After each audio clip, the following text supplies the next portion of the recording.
Greetings, ladies and gentlemen of the internet. My name is Ty with MojoPlays, and these are my impressions of Cyberpunk 2077. God damn it, another plane. Folks, normally I'd have a review ready for your viewing pleasure, prepared to take whatever flack is coming my way because I know someone is going to be mad, whether I love this game, or I hate it, or I make some oddball criticism. However, because of how massive Cyberpunk 2077 is, I thought that I should take my time with this one.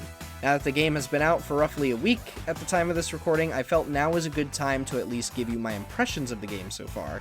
And don't worry, the footage you're seeing is only from the first 2 hours of the game, so you don't have to worry about spoilers here. Good morning, Night City! Yesterday's body count lottery rounded out to a solid and sturdy 30! Before we begin, we publish new content all week long, so be sure to subscribe and ring the bell to get notified about our latest videos. At this very moment, I have clocked in a little more than 20 hours, most of which has been spent progressing through the main story and roaming about doing side missions. I believe I am in Act 2 of the main campaign, and for the time being, I've taken a break and started doing side missions, getting collectibles, just making my character beefed up as much as possible. Right now, I'm sitting at level 18 with a street cred of 30, probably a bit higher before you guys hear or watch this video. So needless to say, I've sunk a lot of time into this game, and honestly, I cannot stop playing it. Come on! He's a goddamn extremist! Get ready! Get yourself spotted. Cyberpunk has captured me in a way that other AAA games from last year simply didn't. Doom Eternal was alright, but I wasn't too keen on how specific it wanted me to play the game. Miles Morales was a lot of fun, but fell flat in some areas for me. Still a great game, though. And then there's Assassin's Creed Valhalla, which was absolutely appalling in its quality, does all of the annoyingly monotonous things open world games do, and has combat that makes Golden Axe look like a godsend when it comes to combat design. I mean, come on, Golden Axe really does have good combat, in all seriousness. Have you played Golden Axe lately? It still holds up.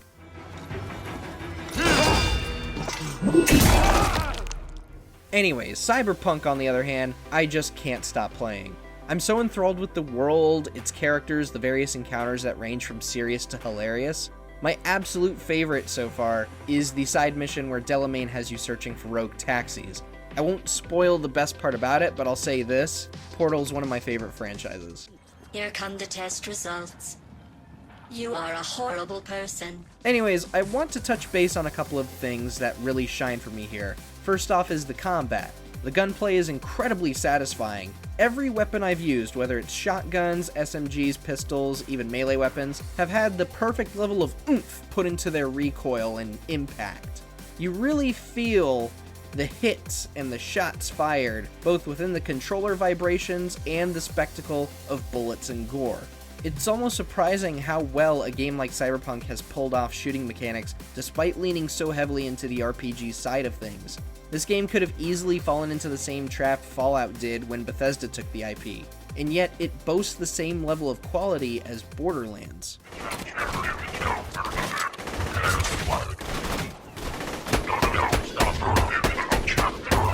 I would also like to recognize the character design and narrative. As some of you may know from previous reviews, I'm not usually someone who cares about story in my games. I'm someone who puts gameplay first over everything else. I don't care if it looks terrible, I don't care if the story is trash. If your gameplay loop is great, then I'm all up for it. After all, you can have a great story, but if your controls or gameplay loop are ass, then so is your game. Cyberpunk gets kudos from me because of how real the characters are, and I'm not saying that in terms of visuals. These characters do look realistic, but they also feel like they could be real people. See you in the next life, friend. They have their own wants, their own needs, their personalities, and the way they're introduced to you, the player, makes it more interesting to learn they aren't what they seem later on. Not to dunk on Valhalla some more, but the problem I had with the characters in that game is that many of them felt very one-note and easily persuaded. There really wasn't any reason given to care about them outside of, you've had history with them, you guys had your village ransacked, and now you lead them. You are all subject to King Harald's truce. Break his peace and you will be cast out of Alrikstad. I'll give you no trouble. I'm also pleasantly surprised by how tolerable and satisfying the driving is. Vehicle physics in open-world games have been a pretty glaring issue in recent years. Not even a conglomerate of a franchise like Grand Theft Auto has nailed driving the same way Cyberpunk has. I feel like I'm in total control of the car, save for a few sporty cars, those have a bit of torque in them. But driving around in the Alvarado and motorcycles has been very enjoyable. So yeah, I have really high hopes for Cyberpunk.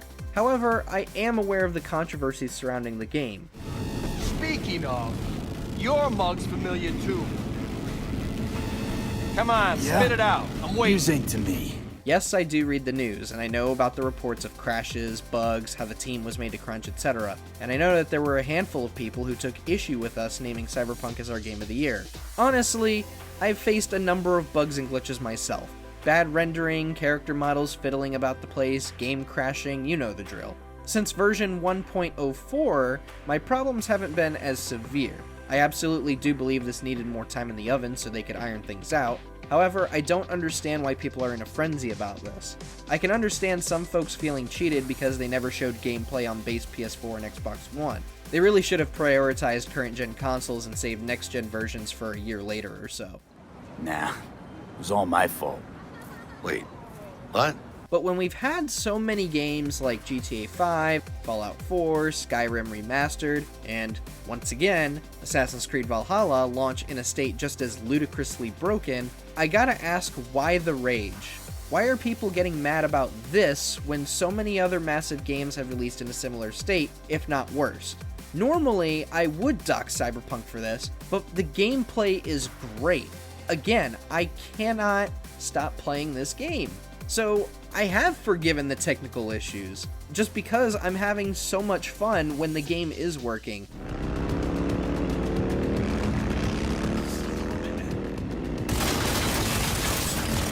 That being said, I stand behind our decision to name it MojoPlays Game of the Year.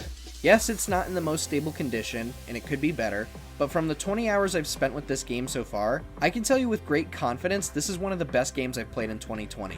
Like I said several times, I can't stop playing it. I love so much about the game that I can't keep away from it.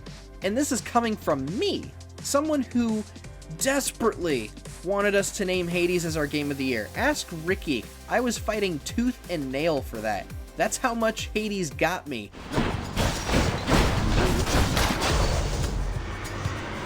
That's how bad I wanted Hades to be our game of the year.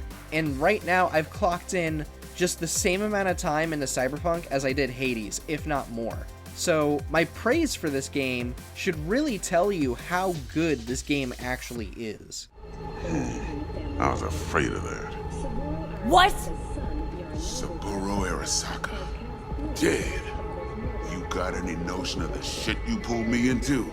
Unfortunately, all of this turns into a sad reminder for me that the folks at CD Projekt supposedly underwent months of crunch, not the 6 weeks the public knew about back in October. First off, I want to say I do not condone crunch in game development.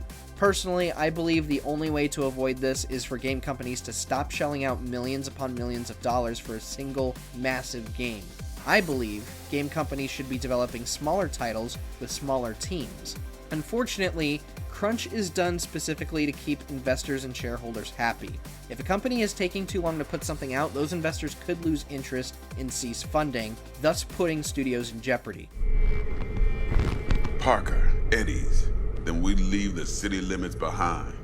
But first, your face got blood all over it. Same thing happens when dealing with publishers. So many games, you can look up a ton of games that have been canceled because it seemed like things weren't going anywhere, because they were constantly missing deadlines or delaying things. The modern mindset seems to be, why should I wait longer when I want it now? So, why invest in a project that is taking really long to put out its product and make me more money when I can give it to a company that'll belt out a new thing every year? That's what's going on in their heads. Smasher. Told you, Johnny boy. Told you I'd end you someday. When I was a film major in college, one concept I was frequently taught was the time, money, quality triangle. You have these three things, but you can only pick two. When you're looking at scripts as a producer, you need to consider if the project fits with the two things you're wanting. If it's a good project that won't take long to make, it's probably not going to be cheap. If it's cheap to make and won't be in production for long, it's most likely not going to be good. If it's very good and cheap to make, it'll probably take a long time. You can't have all three, and if you do want all three, you're going to have a hell of a development cycle. Investors of any sort, whether it's video games, film, business in general, they all follow the same mindset. They want results and they want them ASAP. This is just the unfortunate truth in all of this. Gonna give good cop over there a chance to say something? Come on. As far as my position as a reviewer goes, I do not consider how a game was made as part of my review process. The product is out, there's not really anything I can do or say to change how a company operated during production unless they were caught in the act, and as we saw at the Last of Us Awards recently, crunch is heavily rewarded even by the public and media. Reviews of products are primarily reserved for the end result, not how we came to that result, which is a problem in of itself. I can tell you how tasty a burger is, but did I consider where the meat came from and how the company who made the burger conducts business? How they operate? You can certainly review a product with that in mind, and you can criticize something for ignoring alternative, more beneficial measures. I'm sure CD Projekt did a few things I would not agree with under any circumstance to make this game. In the end, though, my job here is to tell you whether you should spend your money or not. Not done yet. Still need to feed this to their subnet. Before we go, for the love of Pete, do not harass people for loving or hating the game. I know many of you don't need to be told that, but for some reason, here I am saying this. Do not harass developers, do not harass voice actors, critics, don't harass anyone. It's a game, we can all have different opinions. I mean, come on, let's be civil and discuss things like decent human beings, please. We can all disagree with each other and still talk, and after the year we've all had, can we please just end this with us being nice to each other and accepting, hey, everyone has different tastes? That's all I ask. Folks, my name is Ty. I look forward to discussing any and all questions or concerns you have in the comment section below. I hope you all have a safe holiday as we ride out what little we have left in 2020. Stay safe, be nice to each other, and I'll see you in 2021. Take care. Go on, kid. Show them what you're made of. Do you agree with our picks? Check out this other recent clip from MojoPlays, and be sure to subscribe and ring the bell to be notified about our latest videos.